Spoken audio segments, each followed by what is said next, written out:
What's going on, everybody? Welcome back to the Celtics Daily Channel with me, Mike Zakarian. We're back looking at the Boston offseason. We've spent this entire week kind of player by player on the roster trying to find trades that made sense for both the Celtics and the team that would be acquiring some of these assets. But today, there's been some really good reporting over on The Athletic from Danny LaRue, who kind of broke down like nuts and bolts what it means to retain or move off of these contracts. So I'm going to do my best to like digest that a little bit for you and break it down.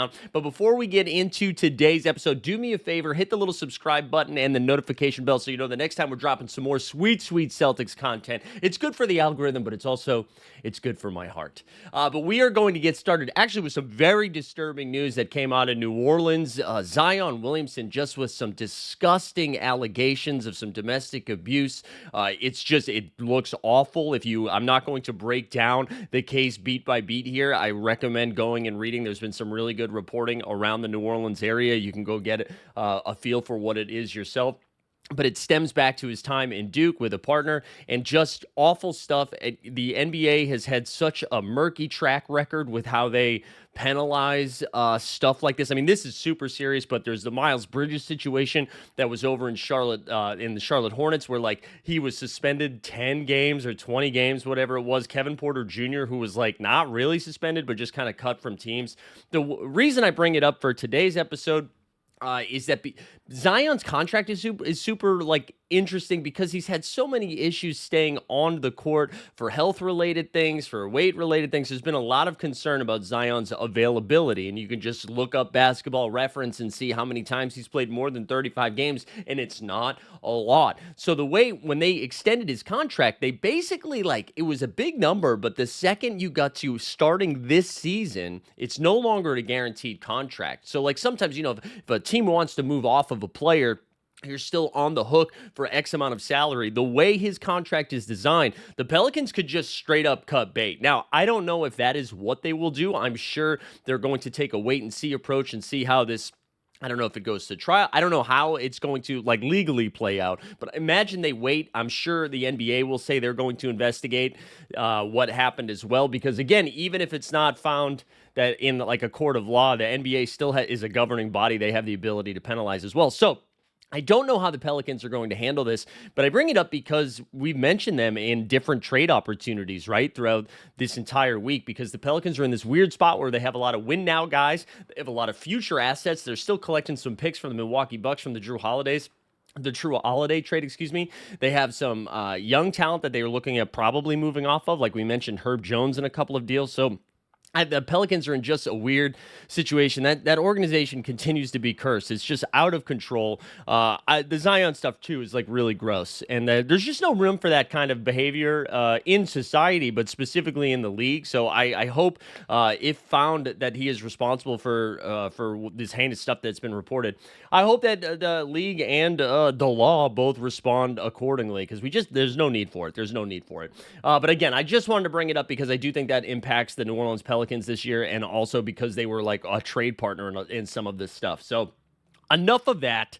Let's get on to Drew Holiday. So I wanted to start with Holiday because he's got one of the longer contracts and more likely to move than Jaylen Brown, who we'll talk about in a little bit. So Holiday has 3 years and $104 million left on his deal. For those of you trying to do math, I don't know. What's that, like 35 a year? No, that's wrong. 30 a year? No, actually close to 35. See, I shouldn't have tried to do math. But the last year in his deal is 27-28, and it's a player option. And I like not to steal Ryan Russillo's bit, but breaking news, Drew Holiday is going to be opting into that one in 27-28. Holiday's numbers obviously has taken a step back, but I also think that had a lot to do with the role that he was asked to do for this Celtics team, right? He's not going to have this big offensive load when you've got Jaylen Brown and Jason Tatum out there, and obviously Derek White as well. However, I do think one of the nice things about Drew Holiday is he still has that playoff acumen. And even though he was not as solid in the New York Knicks series this year in the second round, I think that's also true for the rest of the Boston Celtics team. So I do think Holiday will still be wanted and desired for some playoff teams. However, I do think they are going to be asked, the Celtics that is, to include another later pick. Now, again, the first round picks aren't really that scary to move off of if they're within like the next 5 years, as long as it's not next year, because you still expect the Celtics to be a pretty competitive team. One, they're in the Eastern Conference. Two, they have Jason Tatum and Jaylen Brown. So they're still like, this is going to be a late first round pick. So even though it sounds scary to also include a first round pick, I do think it might be worth it if you can get something back, but also just get under the luxury tax. So I don't know how people feel about this. I'm a big Drew Holiday fan. He's a great like team guy, great community guy. He can do like the little things and also knock down a corner three. But looking around, like as we talk about some of these other contracts, he's probably the one that's most likely. If I had to make a bet on a Celtic that is not on the roster at this time next year that makes more than, say, $10 million, it'd be Drew Holiday. I think Sam Hauser probably comes in a close second. Let's go talk about Porzingis, the Latvian big man, who I don't know if you guys saw this, but photo going around on the internet of him doing some hookah, and of course everybody freaking out because, I thought it was a respiratory infection. I was going to smoke hookah. Listen, I'm not going to police what people should be smoking. I would say maybe don't post a photo on the internet. I don't know. Read the room, Porzingis. But anyways, Kristaps has 1 year and $30.7 million left on his deal. This one's a little bit easier to get off of, I think, without having to attach other assets because it's just 1 year. So with Drew, you're signing up for the next couple of years, and you're seeing a slow, steady decline, and you're like, what does this look like in 3 years? And we're giving this guy $30+ million. This for Porzingis is next year, and like Porzingis is good. He's been jacking up like 6 triples per 36 minutes. He's solid. He's a good rim protector. I think he like really can unlock some stuff for a team that's trying to win now. I think there's an outside shot the Celtics just hold on to him. I think again, he might be a little bit more desirable for some other teams, as we mentioned with the contract, but I could see a world in which Porzingis is still just on this team, unless he's just like knowing that he's only got like a handful of years left in his career, and if he doesn't think the Celtics are going to be super competitive in like this next season, and maybe he wants to go play for a more competitive team, but I don't see that happening. Porzingis seems to have really found a home in Boston. He seems to love playing for this team. He's got a great relationship with Jaylen Brown, so I don't really think you're going to see Porzingis find his, or he's not going to ask to bounce, I guess is what I'm saying. So we'll have to wait and see. But again, just 1 year, $30.7 million. And honestly, this is a great deal if you think Porzingis is going to play basketball, but this is the problem, right? 2 consecutive playoff runs, and I don't think we talk about the first one so much because the Celtics won the championship, but if you remember, Porzingis looked great in that early game, I think against Miami, right? Then he gets dinged up in Miami, misses the second and third round, is that right? And then or was Miami in the second round? I can't remember now. But he missed a big chunk of time in that first round, comes back for like a game and a half in the NBA Finals. And then this year, too, like missed a considerable amount of time because he had that offseason procedure done after the Finals. Comes back around, like, what was it, December, January. Looks great for some stretches, and then, again, has this, like, long, and it's a freak thing, right? I don't think, like, a respiratory infection is the same thing as, like, a soft tissue injury. So I know it's more of a freak thing. It's like when we talk about Joel Embiid sometimes, now Embiid has this history of just missing a ton of time. Some of it is just because he's a big old dude, and those big dudes get hurt. But then there was the other like freak thing where Siakam got him in the playoffs one time in the face, and he like broke an orbital bone. I kind of put that this like respiratory infection in that category. But again, this stuff like piles up, and you miss time, and he's a huge giraffe-looking dude, and sometimes those don't age great on the floor. So if you are able to get, especially if you're kind of forfeiting some assets to move Drew Holiday and you decide you want to move Porzingis as well, I think that's an opportunity to get a little something back. We mentioned some teams where he would make sense. Like I think Orlando would be kind of fun for him. I know he'd been like floated in the Golden State Warriors too. I don't really see that happening, but that's another one that's been floated out there. But anyways, that's Porzingis. Last but not least, let's do some Jaylen Brown and some of the others. So Jaylen Brown, as you have pointed out in the comments, without fail, almost every time, is making a lot of money. So he's got 4 years, and wait for it, $236.2 million left on the deal.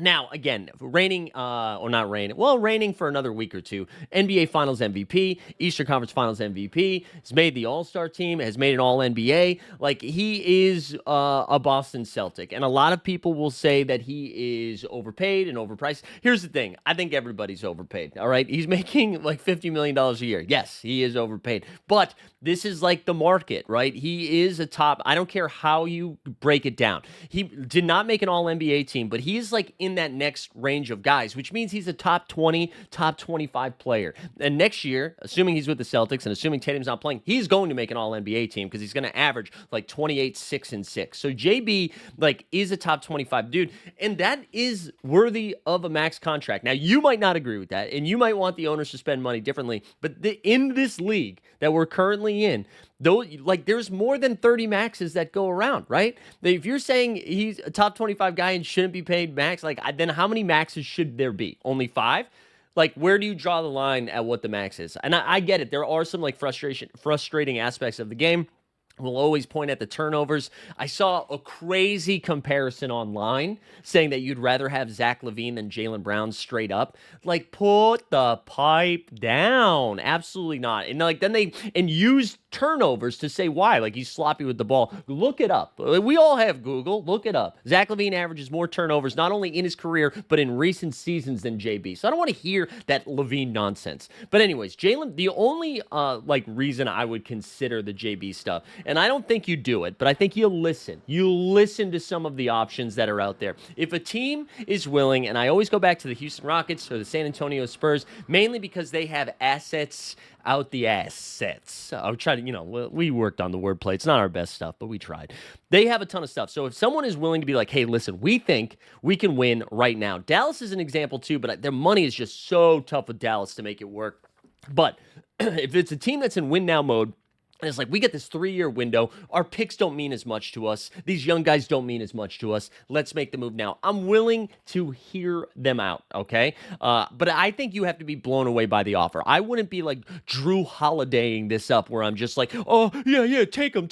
We're just trying to get rid of him. I think that is a dumb move because, again, when Tatum comes back, you want to be ready to compete. You want to be ready to go right now. And I think if you're getting like 55, 65, even 75 cents on the dollar for a borderline all-NBA, all-star player, then like, what are we doing? What are we doing here? So now we're just like pocketbook watching. We want to make sure we're under the books. Go like allow QuickBooks to do that. You don't need to do that. Some of the other players though, quickly, Derek White has a 4-year, $125 million left on his deal. He's got a player option in 2028, 2029. I don't think you move him. He's probably got the most value of all of the non-Jaylen Brown guys, but like he's on such a great deal that I don't think you move off him. I think you keep him as long as you can. The Celtics have come out and said he was untouchable, but people say things, It's like I'm sure if somebody offered him a big old package for him, he's no longer untouchable. So Peyton Pritchard has 3 years, $23 million left. That's pretty good. Pretty good for 6th man of the year. So I don't see PP going. Sammy Hauser, though, just extended 4 years, $45 million. I could see Sammy, like, again, I mentioned at the top, Drew Holiday, I think, is the most likely candidate. Current guy on the roster that will not be on the roster next year. Sam Hauser I'd put in 2nd place because I do think teams are very interested in a guy like Sam who can just shoot the corner 3 or just shoot the 3, not necessarily in the corner. And the Celtics also, like, they have Baylor Shireman, who is not Sam Hauser, but I do think they're going to give him a little bit more run next year. Could see Sammy moving. I think, and the other big question mark is Al Horford. Like, what does he want to do? I hope Al decides to come back. Like, I know he's very close to my age, and that's usually not great for a basketball team. But Big Al still held up, like, great. And, again, if you're not, like, forcing him to play 38 minutes a game, I think he's a very useful guy, and I think you could probably get him on a relatively cheap deal if he wants to just stay in Boston. I mean, Al's made a ton of money in his career, so like at some point, what's the difference between getting 10 more million and 5 more million? I mean, I guess it's 5 million. I guess we did the math right there. We did it. But I could see I could see Al being there. And then Luke Cornett, if you could get him back at a reasonable price, bring Lukey back too. I think the Celtics, again, we've said this over and over. I probably sound like a broken record. A lot of tough decisions there. But if we had to crystal ball it and decide right now, I would say we probably lose Drew. We probably lose Sam Hauser. And then I'd put KP in a close third. I assume JB and Derek White and most of the other core will return next year. And then, I don't know, three seed? Three seed in the East? Can we call our shot right now? But that's going to do it for today. Listen, I thank you for being here. Thanks for hanging out on the Celtics Daily with me, Mike Zakarian. Do me a favor. Said it at the top. I'll say it again. Smash the subscribe before you get on out of here. Hit the notification bell. Leave a comment, too. What's the thing that made you the most angry that I've done so far today? Yeah? We'll keep it positive. Thanks for tuning in. We'll see you next time.